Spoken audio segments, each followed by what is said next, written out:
Mohon dijelaskan mengenai konsep Tritunggal ketika Tuhan Yesus disalib dan berkata, Eloi, Eloi lama sabatani, Allahku mengapa engkau meninggalkan aku? Secara harfiah ada dua oknum. Memang ada dua. Kan Tritunggal bukan hanya dua, ada tiga. Hormat bagi Allah Bapa ketiganya yang esa. Kan ada tiga. Bapa, Anak, Roh Kudus. Tapi ada tunggalnya kan, Tritunggal. Tri itu kan tiga, tunggalnya itu kan satu. Dalam bahasa Latinnya trinitas, itu dari kata tres dan unus. Tres itu artinya tiga, unusnya satu, berarti ada tiga satu. Nah persoalannya apa yang tiga, apa yang satu? Yang tiga itu pribadinya, yang satu itu adalah hakikatnya. Menarik sekali teman-teman, ketika kita mendengar tokoh-tokoh pendeta Kristen yang seharusnya sepakat dalam konsep dasar agama mereka, justru memiliki pandangan berbeda tentang konsep trinitas. Ini menunjukkan bahwa bahkan di antara pemimpin agama sendiri ada kebingungan yang nyata mengenai konsep ketuhanan tersebut. Jadi, apakah ini masalah interpretasi atau memang ada sesuatu yang lebih mendalam di baliknya? Apa itu hakikat? Nah, itu butuh penjelasan panjang. Ya, panjang. Tapi begini, Bapa, Anak, Roh Kudus itu beda, tapi hakikatnya sama. Karena itu maka Bapa adalah Allah, Anak adalah Allah, Roh Kudus adalah Allah. Karena itu pada waktu di atas kayu salib dia bilang, Eli, Eli lama sabatani. Dia bicara kepada siapa? Allah, Allah Bapanya. Kok ada dua? Ya memang, karena itu pribadi kedua sedang bicara dengan pribadi pertama. Sama dengan pribadi pertama bisa bicara dengan pribadi kedua. Waktu Yesus dibaptis, dia bilang, inilah anakku yang kukasihi. Lalu dalam Roma pasal 8, Roh membantu kita dalam doa. Roh sendiri berdoa untuk kita kepada Bapa. Berarti Roh bisa bicara kepada Bapa. Jadi memang adalah tiga pribadi. Yang esa itu bukan pribadinya. Yang esa itu adalah hakikatnya. Yang tri itu adalah pribadinya. Ya, Yesus dibuat sedikit lebih rendah dari malaikat. Kenapa? Kapan? Waktu dia jadi manusia. Karena urutannya adalah Allah, malaikat, manusia. Waktu dia adalah Allah sebelum jadi manusia, dia lebih tinggi dari malaikat. Tapi waktu dia menjadi manusia, dia lebih rendah dari malaikat, sedikit lebih rendah. Sehingga karena dia jadi manusia, maka yang tadi disebut mengosongkan diri adalah, apa artinya mengosongkan diri? Artinya dia dengan kesadarannya, dia tetap Allah, tapi dia tidak mempergunakan semua atribut atau sifat Allahnya untuk memudahkan hidupnya. Maka karena dia Allah, ingat, Allah tidak pernah berhenti jadi Allah. Sekali Allah tetap Allah. Maka waktu Allah menjadi manusia, apakah dia berhenti jadi Allah? Tidak. Dia tetap Allah. Kalau dia Allah dan manusia, berarti ada kadang-kadang muncul kealahannya, kadang-kadang muncul kemanusiaannya. Kalau Allah Maha tahu, maka dia kalau dia sebagai Allah, dia tahu semua. Maka Petrus bilang, Tuhan, engkau tahu segala sesuatu. Dia tahu apa yang ada di hati manusia. Tapi kalau kemanusiaannya yang muncul, dia tidak tahu tentang hari dan saatnya. Kalau kealahannya muncul, dia bilang, diam, tenanglah, angin badai diam. Tapi waktu kemanusiaannya muncul, dia bilang, lalu laparlah Yesus, lalu mengantuk. Lalu orang bilang, masa Allah kok lapar? Tidak, itu kemanusiaannya. Maka kristologi kita penting untuk membedakan mana kealahan. Jadi kalau saudara mengatakan Roh Kudus bukan Yesus, maka Alkitab salah. Ya. Teologi ini bikin ngaco, hati-hati loh. Yang mengatakan Roh Kudus bukan Yesus, berarti apa yang Yesus bilang, aku tidak akan membiarkan engkau, aku tidak akan meninggalkan engkau, aku akan menyertai engkau senantiasa sampai kepada kesudahan zaman. Itu bohong semua perkataannya. Kalau Roh Kudus bukan Yesus itu sendiri. Saudara-saudara, sudahlah, kembalilah ke Alkitab. Jangan terus pegang teologi yang tidak sesuai dengan Alkitab, teologi yang tidak Alkitabiah. Jangan itu menjadi patokan saudara. Saya harus katakan, tidak ada pribadi Allah Bapa dalam kekekalan, tidak ada pribadi Allah Anak dalam kekekalan, tidak ada pribadi Allah Roh Kudus dalam kekekalan. Tidak ada tiga pribadi dalam kekekalan dengan fungsi masing-masing yang berbeda-beda. Allah Bapa berfungsi menciptakan langit dan bumi serta segala isinya. Ya, ketika manusia jatuh ke dalam dosa, Allah Anak bertugas turun menebus. Dan kemudian Allah Roh Kudus yang bertugas menjaga karya yang sudah dilakukan oleh Allah Anak Kalau mau bicara seperti ini, saya dulu pengajar Tritunggal, bro. Mau pengajaran dalam perumpamaan apapun saya kuasai. Tapi kemudian Tuhan menerangi hati saya, mencerahkan saya. Saya harus kembali kepada Alkitab. Ajaran Alkitab secara murni dan konsekuen. Tidak ada 2 atau 3 atau banyak pribadi Allah. Only one person of God. Tuhan itu Allah kita. Tuhan itu Esa. Kalau 3 pribadi bukan seorang diri, 3 orang diri dong. Tapi Alkitab bilang dari perjanjian lama seorang diri. Bukan 3 orang diri. Lihat baik-baik ini, Alkitab bilang begitu. Teologi bilang 3 orang diri. Tapi Alkitab bilang seorang diri. Mana Anda pegang? Saya lebih pegang Alkitab daripada teologi. Masuk akal sehat nggak ini bahasa? Memang seorang Pak Yosua, nggak dibantai ini firman. Tapi 3 pribadi. Malu kita nanti. Halo? Apa kata dunia? Kok teolog-teolog Kristen khotbahnya nggak masuk akal sehat ya? Lalu kemudian ada teolog lagi yang bela diri. Ya memang teologi itu nggak logik, Pak. Siapa kita ini yang mampu menerangkan Allah yang maha besar dengan otak kita yang kecil? Itu persembunyian teologi. Itu persembunyian teologi dari orang-orang, dari teolog-teolog yang tidak dibukakan kebenaran tentang Allah yang Esa di dalam Alkitab. Sorry, saya harus berkata begini. Sudah waktunya, ya. Dan saya bicara ini tidak pakai perumpamaan.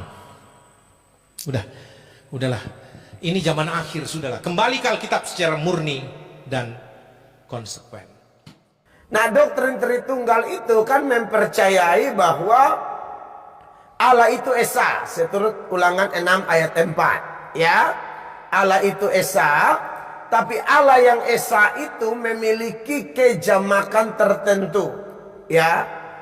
Dan yang kita kenal dengan 3 pribadi, makanya Tritunggal. Tri itu pribadinya, tunggal itu hakikatnya, ya.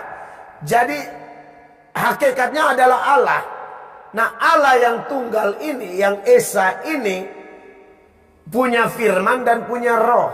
Dengan firman dia menjadikan segala sesuatu. Firman ini yang menjelma menjadi manusia. Iya kan? Yohanes 1 ayat 1. Pada mulanya adalah firman. Firman itu bersama-sama dengan Allah. Firman itu adalah Allah. En arche en hologos. Kai hologos prostonteon. Kai theos en hologos. Itu teks Yunaninya. Nah, kata pros di situ artinya ada 2 pribadi yang sehakikat, sederajat, melekat, tidak bisa dipisahkan, tapi bisa dibedakan. Bapa bukan Yesus, Yesus bukan Bapa. Juga dengan Roh Kudus, seperti itu. Nah, jadi Tritunggal itu, saudara-saudara, memang sesuatu yang sangat alkitabiah, ya. Dan masih banyak data-data lain yang bisa kita lihat, misalnya dalam penciptaan manusia, dalam Kejadian 1 ayat 26.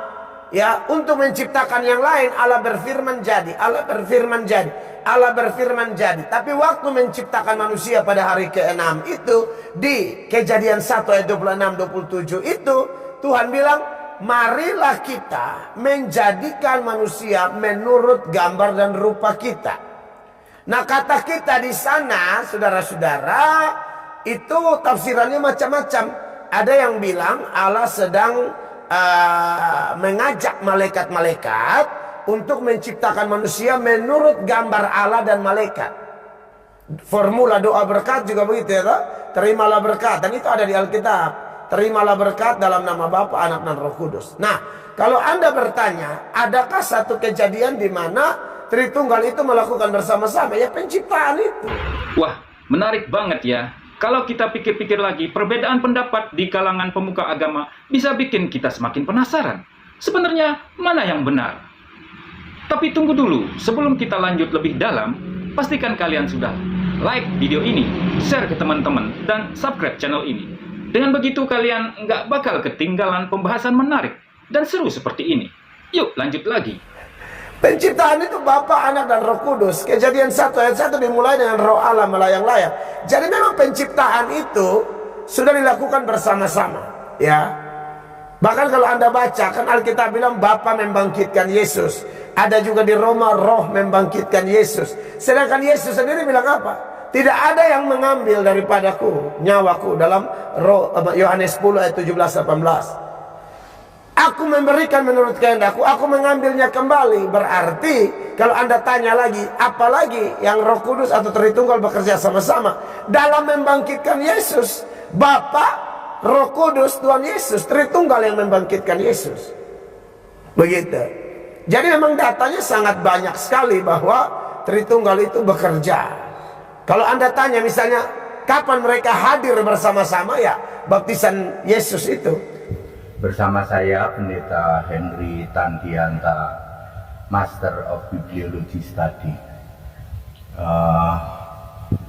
Judul yang akan kita sampaikan adalah Tritunggal itu Antikristus tulen. Antikristus tulen itu Tritunggal. Ya, jadi boleh juga dibalik lagi.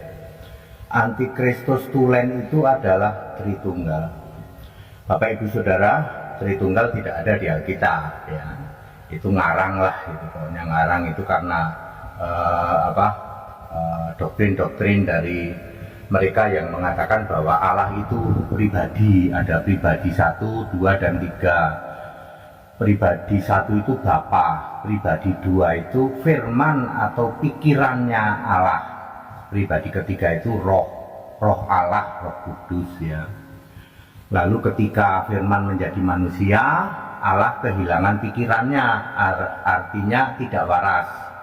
Ketika roh Allah melayang-layang di atas samudera raya, maka Allah kehilangan rohnya, alias mati. Jadi Tritunggal itu adalah doktrin, ya, doktrin yang tidak alkitabiah, tidak ada di Alkitab.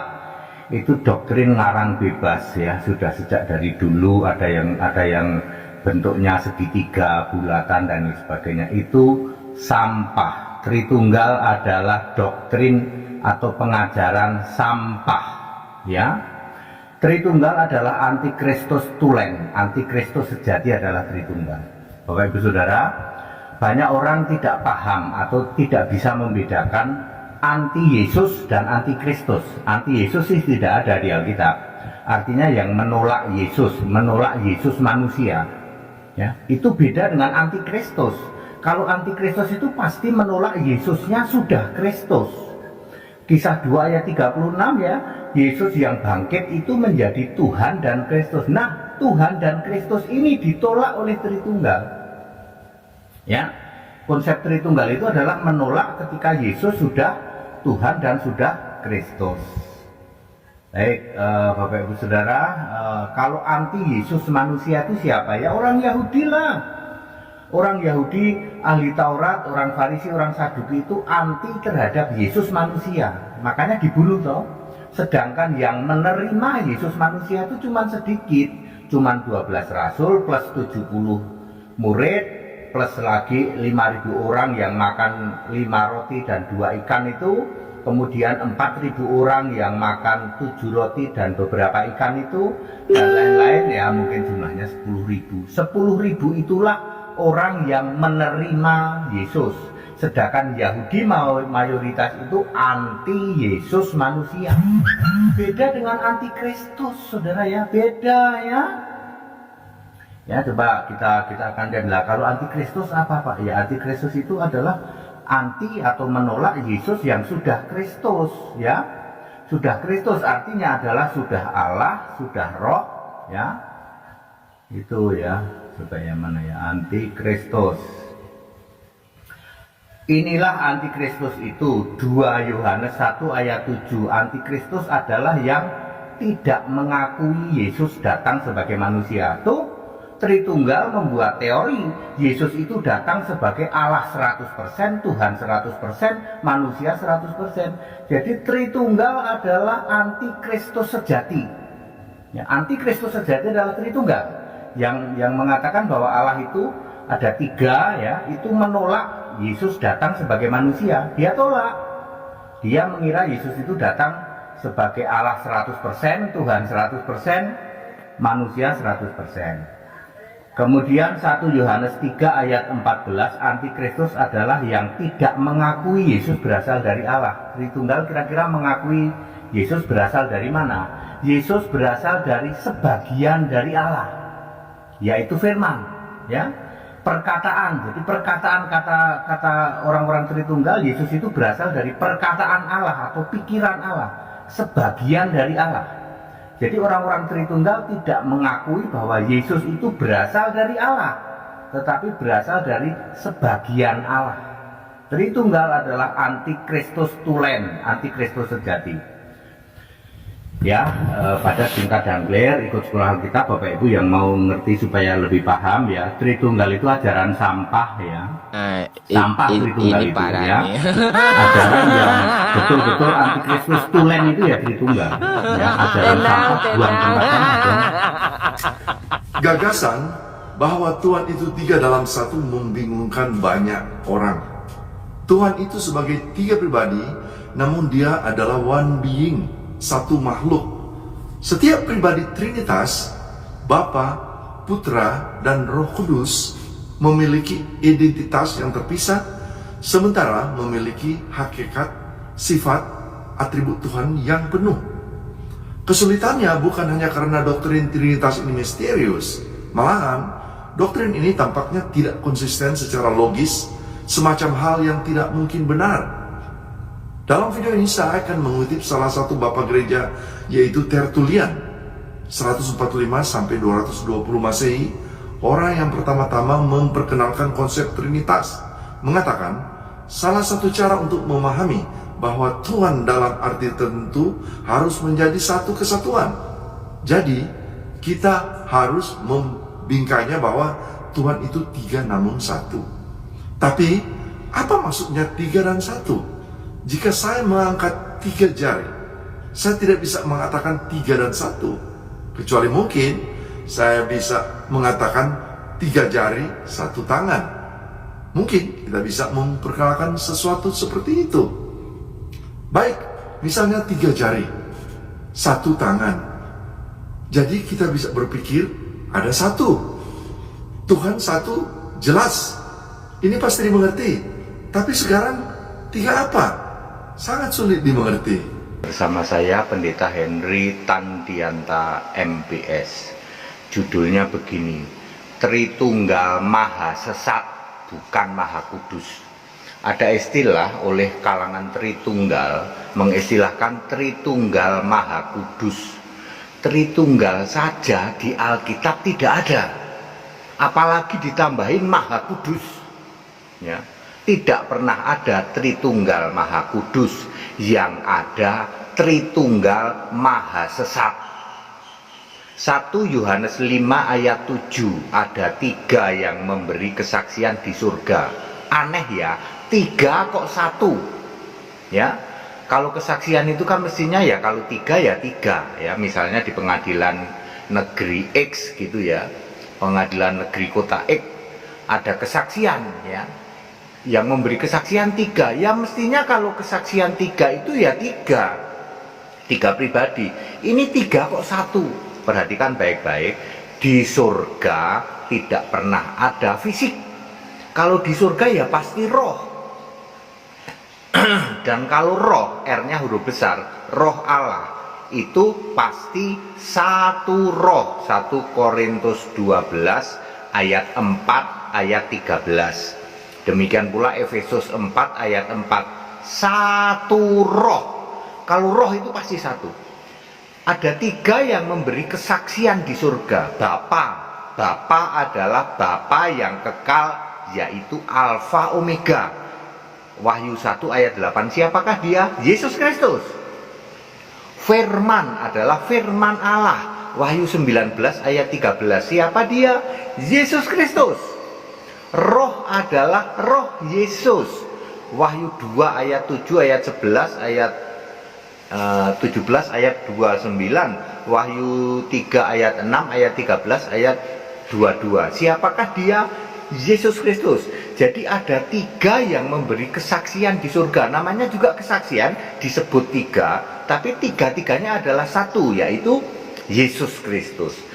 ayat ini 1 Yohanes 5 ayat 7 tidak pernah ada yang mengatakan Allah itu 3 tapi 1.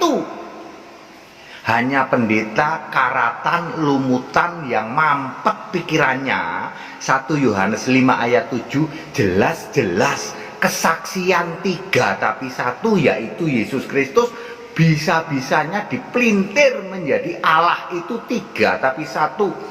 Pendeta pikiran mampet karatan lumutan.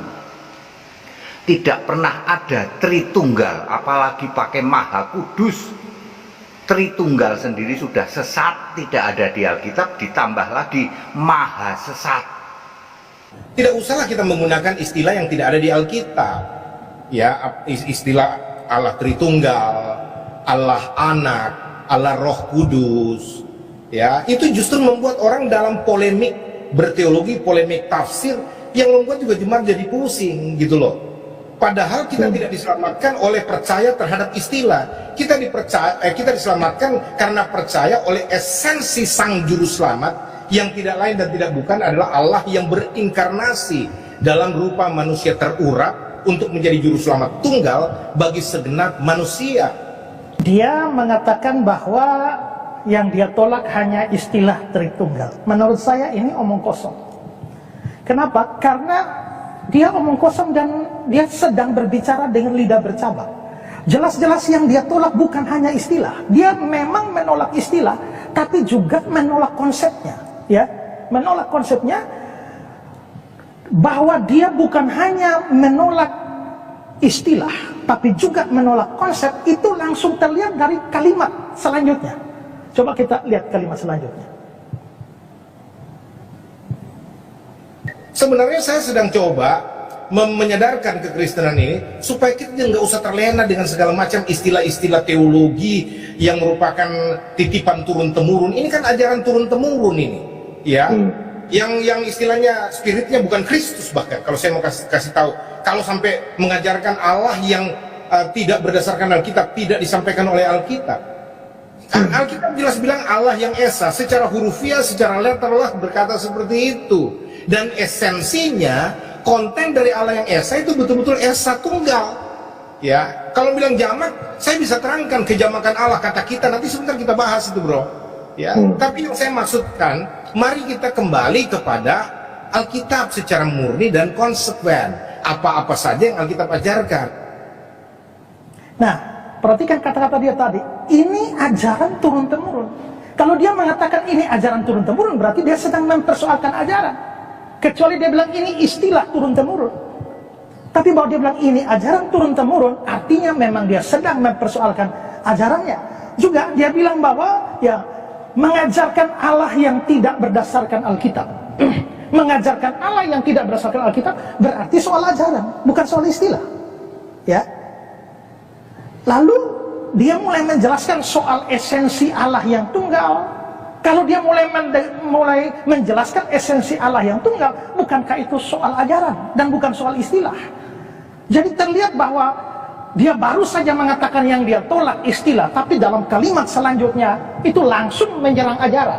Jadi sekali lagi dia bukan hanya menolak istilah, tapi dia menolak konsep doktrin Allah Tritunggal yang sudah dipercayai selama ribuan tahun ini, ya. Dan bahkan dia di video yang lain dia bilang begini, ya. Coba perhatikan video lain dia. Hai Timotius, peliharalah apa yang telah dipercayakan kepadamu. Hindarilah omongan yang kosong dan yang tidak suci.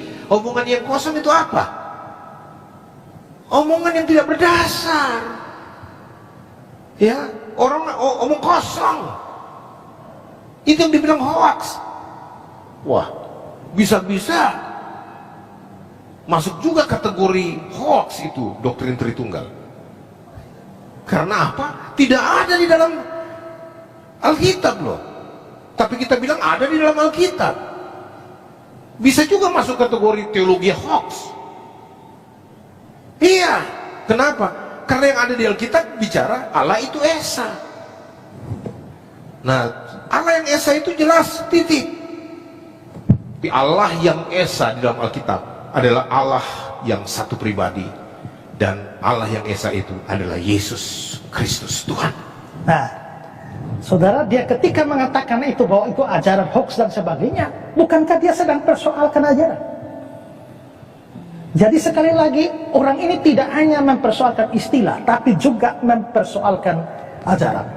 Ada juga omongan dia yang menarik lagi. Mari kita simak lagi.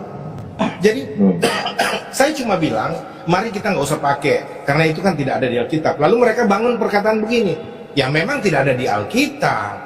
Dan istilah Allah anak dengan anak Allah ya sama saja.